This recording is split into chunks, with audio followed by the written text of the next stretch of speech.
I go to school নাকি I go to the school, এখানে কোন বাক্যটি সঠিক? আসলে এখানে দুটো বাক্যই সঠিক। কেমনে? যেমন ধরেন, আপনি বিদ্যালয়ে পড়ালেখা করেন, এখন class 6, class 7, class 8, class 9, class 10 বিদ্যালয়ে আপনি পড়ালেখা অবস্থায় আছেন। তখন আপনি বলতে পারেন আই গো টু স্কুল, আমি বিদ্যালয়ে যাই। ধরুন আপনি স্কুল থেকে বের হয়ে গিয়েছেন, তখন আপনি পড়ালেখা করতে তো আর স্কুলে যাবেন না, অন্য কোনো কাজে স্কুলে যাবেন বা বিদ্যালয়ে যাবেন। তখন আপনি বলবেন I go to the school.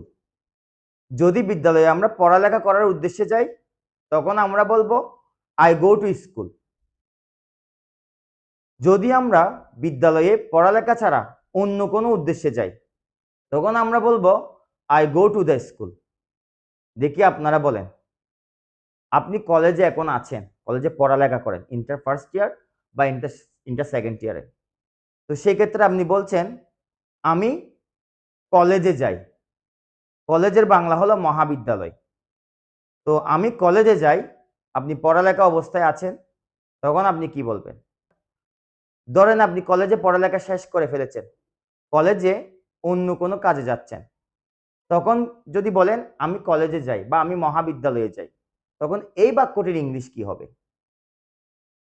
এই উদাহরণগুলো আমরা মসজিদের ক্ষেত্রে, মন্দিরের ক্ষেত্রে, চার্চের ক্ষেত্রে, আরো বিভিন্ন জায়গায় ব্যবহার করতে পারি।